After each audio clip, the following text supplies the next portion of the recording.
इस वक्त आप आराम से बैठकर इस वीडियो को देख रही हैं, मगर मैं आपको कहूँ, आज जिस जगह पर आप अभी बैठे हो वो जमीन आज से करोड़ों साल पहले 8,500 डिग्री के तापमान से उबल रही थी। या जिस जगह पर आप बैठे हैं वो जगह लाखों सालों तक बर्फ से ढकी हुई थी। ये दोनों बातें सच हैं। इस 15 मिनट की वीडियो के अंदर आप पृथ्वी के 450 करोड़ साल के सफर को देखने वाले हैं। जिस जगह आज हमारा सौर मंडल है वहाँ विभिन्न प्रकार की गैस और धूल के बादल हुआ करते थे। वैज्ञानिकों के मुताबिक इन धूल के बादलों से दूर एक तारा हुआ करता था। वक्त के साथ साथ उस तारे की ऊर्जा कम होने लगी, जिसके कारण उसके अंदर एक विशाल विस्फोट हुआ। विस्फोट की वजह से अंतरिक्ष की ये धूल एक दूसरे से दबने लगी। इस दौरान बादलों में स्थित धूल के कण दबाव और गर्मी के कारण बड़े उल्कापिंड और पत्थरों में परिवर्तित हो चुके थे, और इसी दबाव की वजह से इन बादलों में स्थित रेडियो एक्टिव पदार्थ ने ग्रेविटी का निर्माण किया। इस ग्रेविटी के कारण बीच में हाइड्रोजन और हीलियम इकट्ठा होने लगे। बीच के इस भयंकर दबाव के कारण एक विशाल विस्फोट हुआ, और इसी विस्फोट के कारण हमारे सूरज का जन्म हुआ। अंतरिक्ष में फैले एस्टेरॉयड यानी क्षुद्र ग्रहों में भारी वजन की वजह से सूरज के करीब आकर सूरज की परिक्रमा करने लगे। धीरे धीरे इन्हीं एस्टेरॉयड में भारी टकराव हुआ, जिसके फलस्वरूप मरकरी, विनस, अर्थ और मार्स जैसे ग्रहों का निर्माण हुआ। वैज्ञानिकों के मुताबिक उस वक्त पृथ्वी और मार्स यानी मंगल ग्रह के बीच थिया नामक ग्रह सूरज की परिक्रमा किया करता था। पृथ्वी पर ग्रेविटी होने की वजह से सूरज की परिक्रमा करने वाले एस्टेरॉयड अब पृथ्वी की परिक्रमा करने लगे, और धीरे धीरे करोड़ों सालों तक ये पृथ्वी पर गिरते रहे। और ऐसी घटना हमारे पड़ोसी ग्रह थिया पर भी हो रही थी, जिसके कारण थिया पृथ्वी के और करीब आने लगा और आज पृथ्वी से टकराया। इस भयंकर टकराव की वजह से पृथ्वी के हिस्से कणों के रूप में अंतरिक्ष में फैल गए और एक रिंग्स की तरह पृथ्वी की परिक्रमा करने लगे। इन्हीं परिक्रमा करते हुए कणों में टकराव होने लगा, जिसके कारण हमारे चांद का निर्माण हुआ। उस वक्त पृथ्वी पर सिर्फ एक ही समुद्र हुआ करता था, और वो था 1900 डिग्री सेल्सियस के तापमान पर उबलते हुए लावे का। उबल रही थी वो सारी चीजें जिसे आज आप अलग अलग नाम से जानते हैं। वक्त के साथ साथ पृथ्वी धीरे धीरे ठंडी हो रही थी, जिसके कारण पृथ्वी के भारी तत्व जैसे धातु और रेडियो एक्टिव पदार्थ पृथ्वी के केंद्र में जाकर इकट्ठा हो गए, और हल्के पदार्थ पृथ्वी की सतह पर आ गए। लाखों सालों तक पृथ्वी पर उल्कापिंडों की बरसात हुई, और इन गिरते हुए उल्कापिंडों में जमा था नमक, मिनरल्स और पानी। करोड़ों सालों तक इन उल्कापिंडों की बरसात होती रही, और धीरे धीरे पृथ्वी की ऊपरी सतह पानी से ढकने लगी। वैज्ञानिकों के मुताबिक यही वो वक्त था जब दूर गहरे पानी के अंदर निकलते ज्वालामुखियों से पहली बार सूक्ष्म जीवों का निर्माण हुआ। लाखों सालों बाद एक वक्त ऐसा आया जब पृथ्वी की पूरी सतह पानी से ढक चुकी थी। हमारी पृथ्वी के सबसे अंदर का कोर रेडियो एक्टिव पदार्थ से बने होने की वजह से हरदम गर्म होता रहता है, लेकिन जब भी पृथ्वी की ऊपरी जमीन ठंडी हो जाती है तब पृथ्वी के अंदर की गर्मी बाहर नहीं निकल पाती, जिसके कारण ज्वालामुखियों का निर्माण होता है। और उस वक्त कुछ ऐसा ही हुआ। पानी से ढकी हुई पृथ्वी पर हजारों की तादाद में ज्वालामुखी निकलने लगे, और आने वाले लाखों सालों तक इन ज्वालामुखियों का निकलना जारी रहा, जिससे पानी के ऊपर जमीन का निर्माण हो रहा था। इस वक्त भी पृथ्वी पर वातावरण न होने की वजह से अंतरिक्ष से उल्कापिंडों की बरसात हो रही थी। आज से लगभग 300 करोड़ साल पहले पृथ्वी पर ऐसा वक्त आया जब पृथ्वी का वातावरण लगभग स्थिर होने लगा था। ज्वालामुखी निकलने धीरे हो गए थे, और पृथ्वी का एक दिन 12 घंटे का हुआ करता था। साल बीतते गए, और धीरे धीरे ये सूक्ष्म जीव विकसित होते गए और समूह में रहने लगे। आज से लगभग 250 करोड़ साल पहले पहली बार पृथ्वी पर ऐसे जीवों का निर्माण हुआ जो जीने के लिए ये पानी के अंदर के मिनरल्स यानी खनिज पदार्थ और धूप का इस्तेमाल करते थे, और मल त्याग के रूप में ऑक्सीजन बाहर निकालते थे। इस वक्त तक पृथ्वी पर ज्यादातर ज्वालामुखी निकलने बंद हो चुके थे, और इन माइक्रोबैक्टीरिया की वजह से वातावरण में ऑक्सीजन की मात्रा बढ़ रही थी। वातावरण में ऑक्सीजन बढ़ने की वजह से पृथ्वी का वायुमंडल बनना शुरू हुआ, और आने वाले हजारों सालों तक वातावरण में ऑक्सीजन की मात्रा बढ़ती रही। जिसकी वजह से पृथ्वी के ज्यादातर हिस्सों में ये सूक्ष्म जीव फैल गए। हजारों सालों बाद एक वक्त ऐसा आया जब पृथ्वी में ज्यादा ऑक्सीजन बढ़ने के कारण ये सूक्ष्म जीव मरने शुरू हो गए।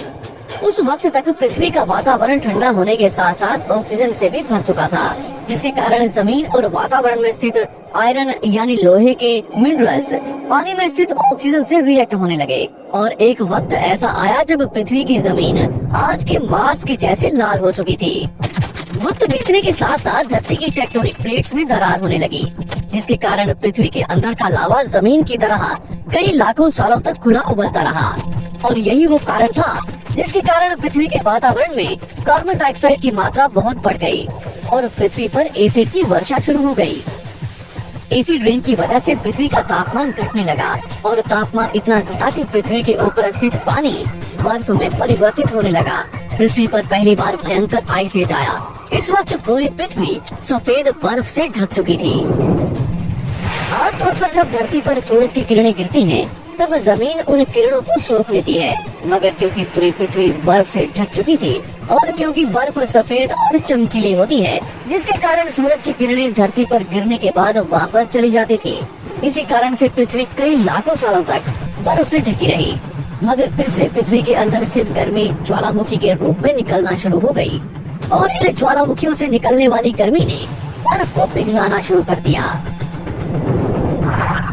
इसी बीच पृथ्वी की गहराई में बचे कुछ सूक्ष्म जीव धीरे धीरे बदल रहे थे और अब वो ऑक्सीजन को अपने शरीर को बड़ा और जटिल बनाने के लिए इस्तेमाल करने लगे थे।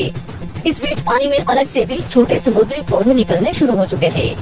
वहाँ जैसे जैसे ज्वालामुखी निकल रहे थे, वैसे वैसे वातावरण कार्बन डाइऑक्साइड की वजह से गर्म हो रहा था। वक्त के साथ साथ बर्फ तो पिघलने लगी, मगर धरती पर फिर से एसिड की वर्षा शुरू हो गई, जिसके कारण फिर पृथ्वी ठंडी होने लगी और फिर पृथ्वी की ज्यादातर सतह बर्फ से ढक गई। ऐसा बार बार कई हजारों सालों तक होता रहा और इसी कारण से अब समुद्री जीव धीरे धीरे वातावरण के हिसाब से विकसित हो रहे थे। इस बीच कई सारे जीव और समुद्री जंगल विलुप्त हो गए, मगर जो बच गए वो धीरे धीरे पृथ्वी के बदलते तापमान के हिसाब से ढलते गए और अब हजारों सालों बाद समुद्री पेड़ बर्फ की वजह से पूरी तरह से मरते या सूखते नहीं थे। अब सूक्ष्म जीव समुद्री जीव बन चुके थे। जब फिर से ज्वालामुखियों ने पृथ्वी की बर्फ को पिघलाना शुरू किया, तब ये समुद्री पेड़ जल्दी विकसित होकर फैल गए। धीरे धीरे वातावरण में ऑक्सीजन की मात्रा बढ़ने लगी और पृथ्वी पर होने वाली एसिड की वर्षा कम होने लगी। वातावरण में ऑक्सीजन आने की वजह से पृथ्वी की ओजोन लेयर्स मोटी होने लगी और आज से लगभग 47 करोड़ साल पहले पृथ्वी की ऊपरी सतह पर पहली बार मोसोस नामक प्लांट उगना शुरू हुआ। वक्त के साथ साथ जमीन पर अलग अलग प्रकार के पौधे और पेड़ उगना शुरू हुए। एक वक्त ऐसा आया जब जमीन के पेड़ों की लंबाई लगभग 80 से 100 फीट जितनी या आज के 5 से 6 मंजिला बिल्डिंग जितनी ऊंची हो चुकी थी। ये वो वक्त था जब समुद्री जानवर समुद्र से बाहर निकल रहे थे और जमीनी जानवरों में परिवर्तित हो रहे थे। धरती की ज्यादातर जमीन एक जगह इकट्ठी हो चुकी थी, जिसे आज हम पैंजिया महाद्वीप के नाम से जानते हैं। पृथ्वी का वातावरण और तापमान लगभग स्थिर हो चुका था और अब करीब 21 से 23 घंटे का दिन हुआ करता था। अब समुद्री जीव पानी से बाहर रहने लगे थे और वातावरण के हिसाब से उनके शरीर का रंग रूप बदल रहा था। धीरे धीरे ये जमीनी जानवर डायनासोर्स में परिवर्तित हो गए। जिन डायनासोर्स ने पेड़ पौधे खाने शुरू कर दिए, उनका शरीर लंबा और विशाल रूप से विकसित होने लगा। कुछ डायनासोर्स शिकार किया करते थे, जिसके कारण वे छोटे और तेज होते चले गए।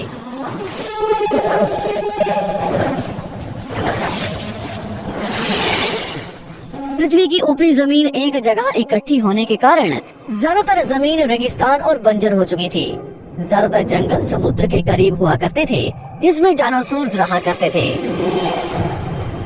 आज से लगभग 20 करोड़ साल पहले पैंजिया महाद्वीप टूटना शुरू हो गया। पैंजिया के विभाजित होने की वजह से पृथ्वी की ज्यादातर ऊपरी जमीन पानी के संपर्क में आने लगी, जिसके फलस्वरूप पृथ्वी पर हरियाली बढ़ती गई, जिस वजह से डायनासोर्स और ज्यादा विभिन्न और विशाल होते चले गए। डायनासोर्स ने आने वाले लगभग 20 से 30 करोड़ सालों तक पृथ्वी पर राज किया। उस वक्त डायनासोर्स समुद्र से लेकर जमीन और आसमान तक पूरी पृथ्वी पर राज किया करते थे। इस दौरान अफ्रीका से टूटा भारत सीधे आकर आज के तिब्बत से टकराया और इस टकराव की वजह से हिमालय का निर्माण हुआ। आज से लगभग 6.5 करोड़ साल पहले पृथ्वी की तरफ आज के माउंट एवरेस्ट से भी बड़ा लगभग 4.5 लाख करोड़ किलो जितना वजन या उनका पिंड लगभग 80,000 किलोमीटर प्रति घंटे की स्पीड से पृथ्वी की तरफ आ रहा था। पृथ्वी की सतह को छूते ही उसमें भयंकर आग लगी और वो जलते हुए सीधा पृथ्वी से टकराया। इस टकराव से निकलने वाली ऊर्जा आज के 10 करोड़ परमाणु बम एक साथ फटने के बराबर थी। जहाँ ये उल्का पिंड गिरा वहाँ के जानवर और पेड़ तुरंत भाप बनकर जल गए। गिरते ही पृथ्वी पर पूरी तरह धूल फैलने लगी, समुद्र में भयंकर बाढ़ आने लगी। भूकंप और आग ने पृथ्वी को जलाना शुरू कर दिया। कुछ ही घंटों में पूरी पृथ्वी के वातावरण में हानिकारक गैस और धूल की वजह से पृथ्वी नर्क हो चुकी थी। डायनासोर्स, घुटन, आग और भूखमरी से पूरी तरह विलुप्त हो गए। इस वक्त हमारे पूर्वज जमीन के अंदर रहा करते थे, जिसके कारण वो इस विशाल प्रलय से बच गए। पृथ्वी का वातावरण पूरी तरह से काला और अंधेरा हो चुका था, जिससे धूप भी जमीन तक नहीं पहुंच पा रही थी। पृथ्वी के पेड़ और ज्यादातर जानवर विलुप्त हो गए। वातावरण में धूल और हानिकारक गैस के कारण पृथ्वी पर फिर से एसिड की वर्षा शुरू हो गई और फिर पृथ्वी ठंडी होकर बर्फ से ढक गई। लेकिन इस बार पृथ्वी की बर्फ लाखों सालों तक नहीं जमी रही और 80 से 90 हजार साल बाद ये बर्फ पिघलने शुरू हो गई। जैसे ही धरती पर वातावरण फिर से पहले जैसा होने लगा, वैसे ही ये छोटे जीव जमीन से बाहर आना शुरू हो गए। उस वक्त पृथ्वी की बर्फ पिघलनी शुरू ही हुई थी, जिसके कारण अफ्रीका में घने ठंडे जंगल हुआ करते थे और इसी बीच ये जमीनी जीव बंदरों में परिवर्तित हुए। मगर जैसे जैसे पृथ्वी गर्म होने लगी, वैसे वैसे अफ्रीका के ये जंगल सूखने लगे। जंगल की चीजें खाने वाले बंदरों को खाने की कमी होने लगी। खाने की तलाश में इन बंदरों ने अपने पैरों पर चलना शुरू कर दिया, जिससे उन्हें दूसरे जानवरों के शिकार करने में मदद मिलती थी। धीरे धीरे बंदर एप्स यानी वानर में परिवर्तित हुए। खाने की तलाश में ये एप्स पृथ्वी के दूसरे हिस्सों में फैलने लगे और धीरे धीरे उनके शरीर का रंग रूप वहाँ के मौसम के हिसाब से बदलता गया। वक्त के साथ साथ हम आदिवासी बने। हमने हथियारों से लेकर आग का आविष्कार किया। हम धीरे धीरे इंसान के रूप में विकसित हुए। हमने धर्म से लेकर परिवार, भाषा और संस्कृति का निर्माण किया और वक्त के साथ साथ हम विकसित होते चले गए और आज हम इस पृथ्वी की सबसे विकसित प्रजाति बन चुके हैं। पृथ्वी को आज के जैसे बनने में लगभग 450 करोड़ साल का वक्त लगा है और हमें एक छोटे जमीन में रहने वाले जानवर से इंसान बनने में कई लाखों सालों का।